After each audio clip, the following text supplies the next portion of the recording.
네, 다시 한번 인사드리겠습니다. 저는 UBC의 밴쿠버 캐나다에 있는 이진무라고 하고요. 오늘 한 30분 정도의 시간 동안 제 연구 분야에 대해서 소개드리고 그리고 또 여러 가지 공동 연구 과제에 대한 이야기도 나눌 수 있으면 좋겠습니다. 제목은 AI and Business Analytics이고요. 네, 알겠습니다. 네. 지금 좌장님께서 많이 소개해 주셔가지고 간단하게 양력을 말씀 안 하신 부분에 대해서 말씀을 좀 드리자면 제가 전산학과 컴퓨터 사이언스를 전공을 이제 박사를 하긴 했는데 이제 이게 이제 많이 경영대에도 많이 접목이 되고 있습니다. 요즘에. 그래서 박사를 받고 나서 이제 제가 그 교수 부임할 때는 인포메이션 시스템스라는 MIS라는 분야로 임용이 되었고 그리고 주로 하는 일은 AI 기술들을 비즈니스 분석에 사용하는 그런 연구들을 주로 진행하고 있습니다.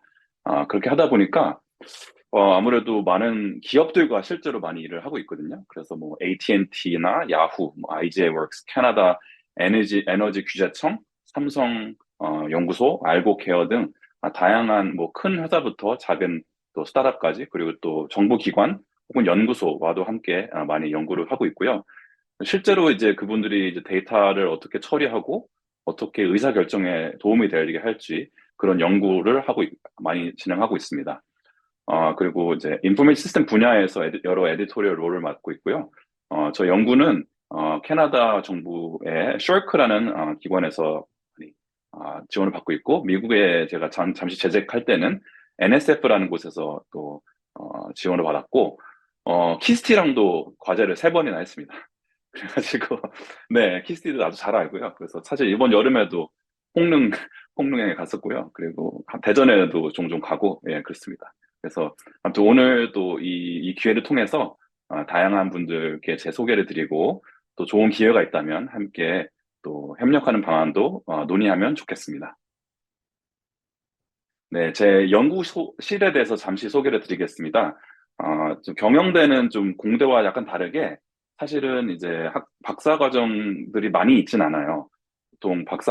보통 박사 졸업을 하시면 바로 보통 임용이 되시고, 그런 상황이고, 제 지금 지도하고 있는 박사 과정은 3명에 있고요. 이명환 박사, 박재철 박사, 그리고 중국 분이 신샤옥 회장, 이렇게 3명이 계시고, 지금 이명환 박사 같은 경우는 이번에 졸업을 하시고, 중국의 홍콩 중문대학교의 조교수로 이제 임용될 예정입니다. 저희 홈페이지 주소인데요. 나중에 궁금하시면 또 상세한 정보를 확인하실 수 있습니다. 이 사진은 저희 학교 캠퍼스인데요. 저 UBC 이제 밴쿠버에 있는데, 어, 사실 한국 분들이 많이 좋아하시는 장소인 것 같습니다. 네, 한국에서 비행기 타고 그냥 직항도 있고요. 오시면 이제 좀 지금 보면 왼쪽에 있는 건물이 제가 지금 있는 경영대 건물이고요. 네, 나무들이 쭉 있고 보시면 뒤에 이제 바다예요. 저 뒤에가 바다고 뒤에 산이 있습니다. 그래서 혹시나 오실 기회가 있으시다면 제가 어, 캠퍼스 투어를 또 해드리도록 하겠습니다. 네, 학교 홍보는 여기까지 하고요. 네, 제 연구에 대해서 이제 좀 말씀을 드리도록 하겠습니다. 이제 AI 기술이 이제 굉장히 빅데이터에 많이 잘 사용되고 있는데, 비즈니스 애널리틱스라는 분야가 있습니다. 결국 하고자 하는 거는 이 빅데이터를 처리해서 가공한 다음에 어떻게 사용할지, 의사 결정이 어떻게 사용될지에 대한 연구를 하고 있고요. 빅데이터의 여러 가지 이제 특성 중에서 5B에 대해서 얘기를 하는데, 그 중에 제가 제일 관심 있는 분야는 variety하고 value에 대해서 관심이 많이 갖고 있습니다. variety가 어떤 의미냐면, 최근 이제 많은 뭐 디지털 디바이스, 모바일 디바이스나 소셜 미디어나 IoT 등등의 다양한 데이터들이 수집되고 있는데, 그런 데이터들이 대부분 비정형화된 데이터입니다. unstructured data라고 부르죠. 그래서 이런 그 비정형 데이터, 예를 들어서 텍스트 정보, 사진 정보, 음성 혹은 비디오 정보들을 어떻게 처리할 건지에 대한 연구를 많이 진행하는데요. 이 비정형화된 데이터 같은 경우는 어, 일반적인 그 기존의 데이터 분석 방식으로는 하기가 어렵습니다. 그래서 이제 인공지능 분야가 또 다양하게 있는데요. 지금 조 좌장님이나 지금 고 교수님께서 하시는 컴퓨터 비전 분야도 사용도 하고요. 그리고 NLP 분야 텍스트 분석을 위해서 사용하기도 하고 그리고 오디오 분석을 위해 스피치 레코그니션 같은 다양한 AI 기술들을 사용하고 있습니다. 제 연구 분야는 크게 세 가지 브랜치가 있는데요. 이제 센터는 데이터와 AI가 팀이고요. 첫 번째는 아까 소개해드린 대로 제가 전산학과에서 오다 보니까 여러 가지 AI 방법론들을 어떤 방법들을 사용해야지 가장 비즈니스 분석 적합할지 그런 방법론 개발하는 분야에서 연구를 하는 게 하나의 브랜치가 있고요. 그게 이제 방법론에서 끝나는 것이 아니고 실제로 이 경제적, 경영적 효과가 어떻게 일어나는지를 보기 위해서 다양한 플랫폼들을 연구하고 있습니다. 예를 들면 소셜 SNS 같은 소셜 미디어 연구를 하고 있고요. 뭐 광고 회사들과 함께 광고의 분석도 하고 있고 모바일 관련된 모바일 앱 광고나 모바일 앱 관련된 여러 연구도 진행하고 있고요. 온라인 리뷰 혹은 또 로보트와 같은 실제로 이 기술들이 사용됐을 때 어떠한 노동시장과 그 경영 효율화 어떻게 될지 그 로봇 기술에 대한 연구도 하고 있고요. 그래서 방법론적인 한 것이 하나 있고 그 방법론을 AI 이용해서 여러 가지 플랫폼 상에서 이게 어떤 효과가 있는지에 대한 연구를 진행하는 두 번째 브랜치가 있고요. 마지막으로는 이제 여러 가지 지금 그 AI 기술이 발전하면서 많은 긍정적인 효과도 있지만 여러 가지 부정적인 요소도 많이 있습니다. 그래서 보안이라든지 프라이버시 문제, 윤리적인 문제 이런 것들의 그런 unintended negative consequence들을 어떻게 어드레스 할지에 대한 그런 연구도 하고 있고요. 그래서 지금 보안 관련된 연구도 하고 있습니다. 예. 어, 이제 AI를 얘기하면 이제 제너러티브 AI를 얘기는 안 할 수가 없는데요. 이제 세콰이어 캐피털이라는 미국 벤처 캐피털리스트 그 회사가 이제 정리한 자료인데요. 지금 젠 AI가 지금 굉장히 많은 모달리티에 대해서 영향을 미치고 있죠. 가장 크게 이제 지금 각광받는 부분은 텍스트 정보죠. 챗 GPT 같은 GPT-4 같은 것들이 텍스트 정보를 새로 만들어내는 그런 일을 하고 있고 또한 코드를 생성하고 이미지를 만들어내고 또한 비디오도 만들어내고 3D 이미지 모델도 만들어내고 여러 가지 그런 생성하는 여러 가지 기술들이 있는데요. 이런 제너레이티브 AI 기술을 이제 그게 어떻게 이 사회에 영향을 미칠까에 대해서 연구를 지금 많이 진행하고 있어요. 네, 그래서 제가 앞으로 쭉 한 20분 정도 시간 동안 소개해드릴 분께 실제로 저희가 지금 하나의 사례를 가지고 생성형 인공지능이 온라인 플랫폼 생태계를 어떻게 영향을 미치는지에 대해서 소개를 해드리려고 합니다. 연구 제목은요, AI Generated Voice and Video Creation이고요. 틱톡이라고 이제 그 젊은 분들이 많이 사용하시는 이제 비디오 플랫폼인데요. 그 한국말로는 숏 비디오 만드는 그런 플랫폼인데 이 플랫폼에서 그 생성형 인공지능이 도입이 되었어요. 2019년에. 그래서 그거에 대해서 분석한 연구에 대해서 좀 더 상세하게 소개해 드리려고 합니다. 이 연구는 저의 박사과정인 샤오케장 학생과 저 동료 교수인 미조 교수와 함께 공동 연구를 진행하였습니다. 백그라운드를 좀 설명을 드리자면, 여러분 비디오 많이 보시죠? 넷플릭스도 보시고, 유튜브도 보시고, 예, 그렇죠. 뭐 인스타그램에도 비디오가 나오고, 페이스북에도 비디오가 나오고, 이런 비디오 시장이 많이 늘어나고 있다는 것은 뭐 많은 분들이 이미 잘 체감하실 것 같습니다. 한 400% 정도의 성장이 이루었대요. 2013, 30년까지. 그리고 여러 가지 비디오 플랫폼들이 있죠. 여기 보면 유튜브, 뭐 인스타그램, 뭐 트위치 같이 그 게임 같은 거를 실시간으로 이제 보여주는 그런 것도 있고, 스냅챗 같은 것도 있고, 빌리빌리, 이건 중국 사이트고요. 틱톡이라는 것이 이제 또 하나의 가장 큰 이제 지금 현재 비디오 플랫폼인데, 이제 젊은 분들 사이에서 한 15초짜리 영상이에요. 그거를 쭉 보면서 이제 재밌는 것들 애들이 계속 보는 그런 비디오 플랫폼도 있습니다.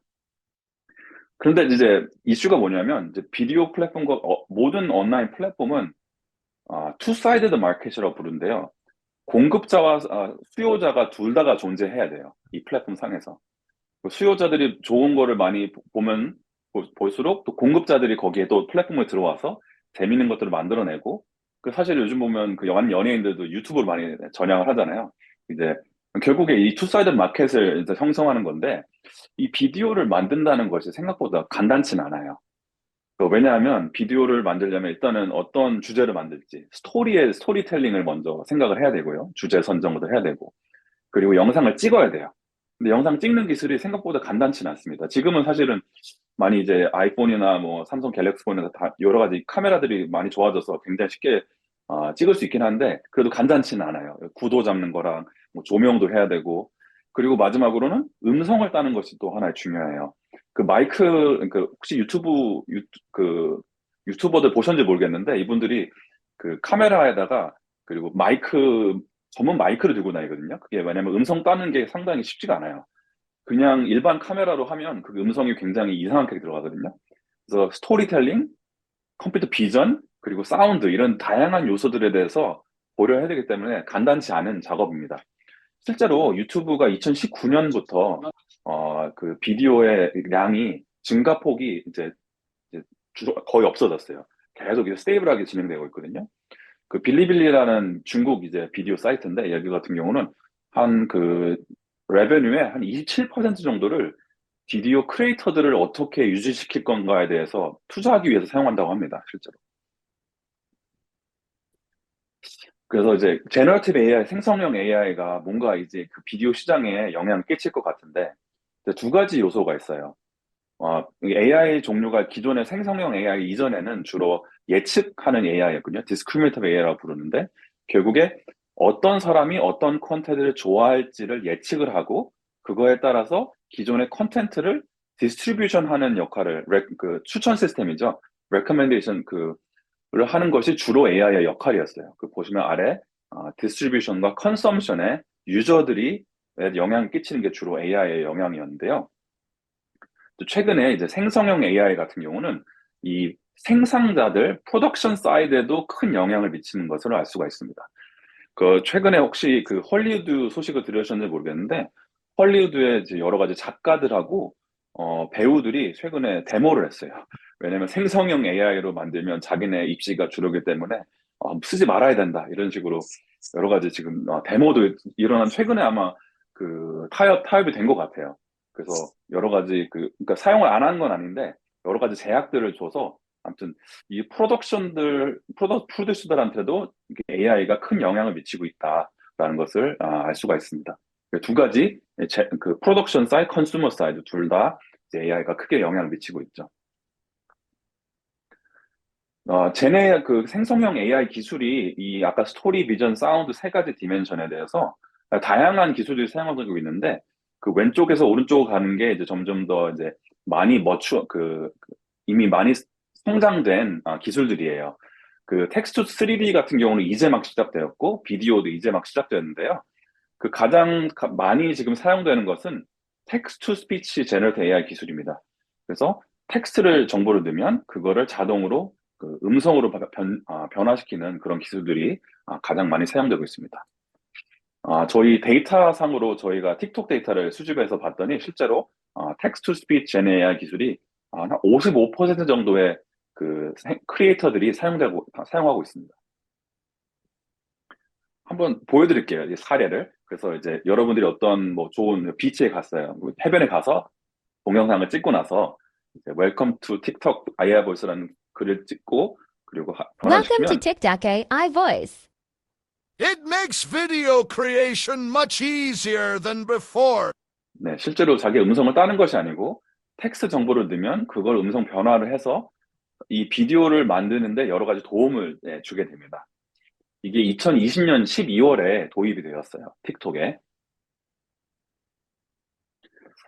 조금 이론적인 배경에 대해서도 말씀을 드릴게요. 그러니까 결국에 저희의 그 리서치, 그 연구하고자 하는 문제는 뭐냐면, 이 생성형 AI 그 음성 기술이 들어갔을 때, 크리에이터들이, 생산성이 늘어났을까? 가 첫 번째 질문이고요. 두 번째 질문은, 그러면 이분들의, 크리에이티브한 패턴들이 비디오의 종류들이 달라졌을까? 아니면 기존에 있는 비디오를 비슷하게 만들까?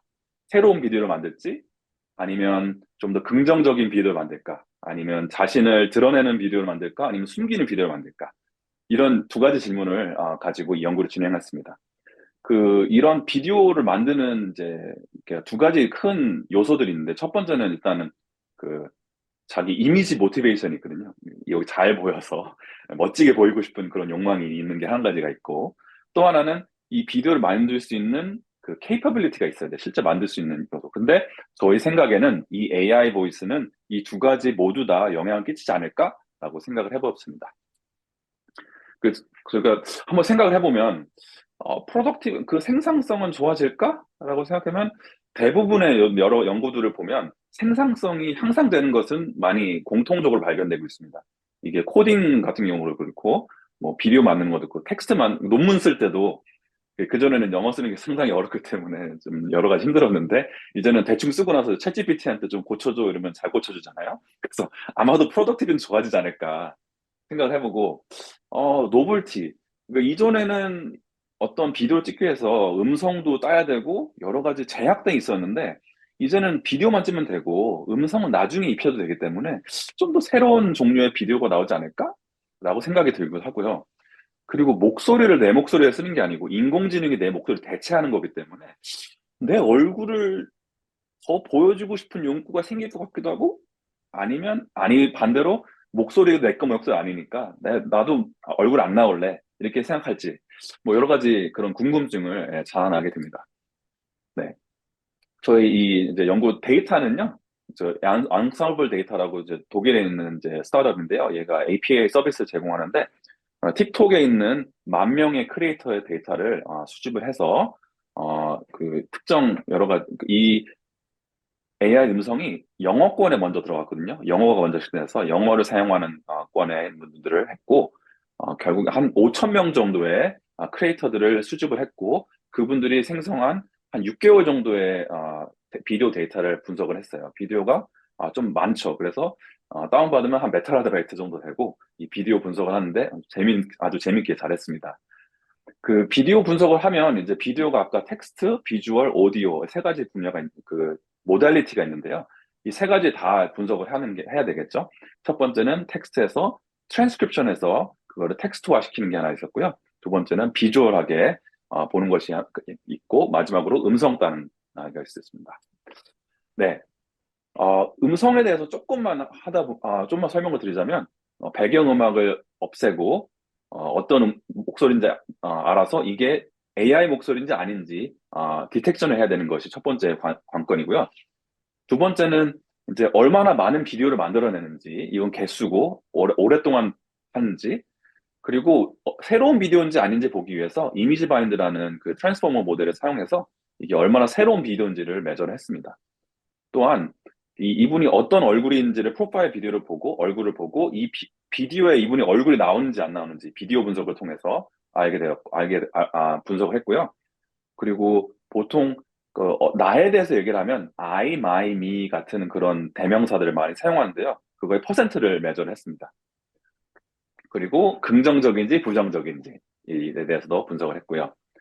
한 가지 여기서 조금 소개시켜드리고 싶은 부분은, 아까 제가 AI의 경제적, 사회적 효과에 대해서 제가 연구를 한다고 말씀을 드렸는데, 이게 단순히 머신러닝 기술만 사용하는 것이 아니고요.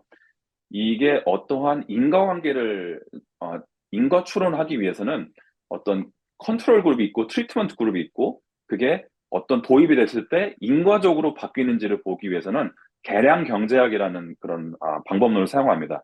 저희 연구실에서는 주로 이제 머신러닝하고 이코노메틱스 두 가지를 동시에 사용하는데요. 여기 이코노메틱스 방법론에 대해서 간략하게 보여드린 건데, 결국에 저희 보고자 하는 거는 처음에는 이분들이 자기 목소리만 하다가 어떤 특정 시간에 AI 보이스를 어답션을 하고 그랬을 때 이후에 어떻게 바뀌는지에 대해서 보았습니다. 궁금하시죠? 결과 어떻게 됐을까? 궁금합니다. 몇 가지 이제 결과를, 이게 좀 테이블이 조금 이게 좀 한데, 결론적으로 말씀드리면 AI 음성을 도입한 이후에 25% 정도의 더 많은 비디오를 생성하기 시작했어요. 굉장히 높아진 거죠. 25%면. 네. 그리고 두 번째는 비디오 자체 일주일 동안 만들어내는 비디오 길이도 63%가 늘어났습니다. 그러니까 그 실제 크리에이터들이 굉장히 프로덕티브하게 된 거죠. 그리고 그러면 어떤 크리에이터들한테 더 도움이 됐을까라고 분석을 했는데요. 아주 유명한 분들, 유명한 인플루언서들, 아닌 분들을 나눴을 때 그 생성형 인공지능은 덜 유명한 분들한테 더 도움이 되었고요. 그리고 경험이 덜 있는 사람들한테 더 도움이 되었습니다. 네, 분석적으로 나왔고요. 그 생각해보면 영어를 이제 잘 쓰는 논문을 이미 잘 쓰는 분들은 뭐 챗GPT 없어도 잘 썼겠죠. 근데 이제 영어 잘 좀 어려운 분들이 이제 챗GPT로 더 많은 부스트업이 됐다. 뭐 그런 비슷한 결과인 것 같습니다. 또 두 번째는 이제 얼마나 새로운 종류의 비디오를 만들었을까라고 분석을 했는데요. 그 AI 보이스를 사용하는 비디오는 기존의 비디오보다 13% 정도의 새로운 콘텐츠를 가지고 있었습니다. 그러니까 다시 말하면 이 AI 보이스가 그 어떤 자기가 표현할 수 있는 바운더리를 더 늘려줬다라는 결과를 볼 수가 있습니다. 반면에 다시 이분들이 다시 자기 목소리를 가지고 비디오 한 거는 기존 비디오와 거의 다르지 않았어요. AI 음성을 사용할 때는 새로운 비디오를 사용하게 되고. 그러니까 AI가 부정적인 여러 가지 요소도 있지만 AI를 통해서 새로운 목소리를 낼 수 있다라는 것을 실증적으로 보여주는 것 같습니다. 또 세 번째는 이제 이분들이 자기를 표현할 때 본인에 대한 표현을 할까, 내 얼굴이 나올까라고 분석하는 게 보면 일단은 음성 자체가 자기 음성이 아닌 경우에는 본인의 이야기를 하지 않아요. 그래서 I, my, me, 나에 대한 얘기를 하지 않고요. 덜 하게 되고요. 12%가 줄어들었습니다. 또한 얼굴도 안 나와요. 본인 얼굴도 안 나와요. 그리고 또 재밌는 거는 그 약간 익명성이 생기는 거거든요. 이게 내 목소리가 아니고 내 얼굴이 안 나오기 때문에 혹시 익명 게시판 많이 들어가시나요? 블라인드 같은데. 사람들 친절하지 않습니다. 근데 굉장히 부정적인 말을 많이 하고 그런데 실제로 보니까 포지티브가 굉장히 줄어들고 네거티브가 이만큼 올라갔어요. 근데 재밌는 거는 그 AI를 사용하지 않는 비디오에서도 부정적인 경향이 생겼습니다. AI를 사용하고 나서 사람들이 다소 부정적인 방향으로 가는 그런 경각심을 일으켜 가는 약간 그런 결과가 아닌가 생각해 봅니다. 뭐 일단 그 요약을 하자면요. 굉장히 생산성은 향상되고 25% 향상됐고 13%의 새로운 컨텐츠를 만들어내고 하지만 자기 얼굴은 드러나지 않는 그래서 부정적인 또 그래서 긍정적인 면도 있고요. 부정적인 면도 있고 그래서 그런 결과를 알게 되었습니다. 그 제네AI가 이제 막 시작되는데요. 사실은 아까 그 보여드린 도표인데 이 제네AI가 지금 사실은 지금 제가 보여드린 거는 이제 음성의 한 거에 국한되어 있는 건데 생각해 보면 뭐 마케팅에 대해 사용할 수도 있고 사실은 요즘에는 비디오 자체를 생성하기 때문에 어떤 컨텐츠 만들어 놓으면 그거를 그 비디오 자체를 제가 최근에 들은 얘기가 이제 어떤 CEO가 계신데 이분이 두 군데 동시에 발표를 해야 됐대요. 한 군데는 본인이 가시고 한 군데는 생성형 AI를 만들어 가지고 발표를 했다고 하십니다. 아무튼 사회적으로 경제적으로 많은 영향을 끼칠 것 같은데 그래서 그쪽에 대해서 많이 관심이 있고 계속 연구를 진행하려고 합니다. 그 마무리하자면 제가 그 저희 연구실이 이제 AI와 이제 그 사회적, 경제적 효과에 대한 거를 보고 있는데요. 그래서 방금 소개드리는 게 이제 보이스에 대한 연구도 있고, 그리고 그 서빙 로봇가 레스토랑에 도입이 되었을 때, 그 서버들이 일하는 분들이 좋아졌을까? 점주가 좋아할까? 고객들은 만족할까? 이런 연구도 진행하고 있고요. 그리고 그 온라인 데이트 사이트에서 이런 딥러닝이 들어가서 생성형 얼굴이 나왔을 때 어떻게 데이트 사이트가 바뀌는지 그런 연구도 진행하고 있고, 그리고 비디오 광고 시장에서 AI가 어떻게 사용되고, 그런 연구를 여러 가지 진행하고 있는데요. 나중에 또 Q&A 시간이나 또 여러 기회로 소개해드릴 기회가 있으면 좋겠습니다. 제 발표는 여기까지 하고요. 제 이메일 어드레스가 jean.lee@ubc.ca이고요. 또 많은 연락해 주시면 감사드리겠고, 발표는 여기까지 하도록 하겠습니다. 네, 감사합니다.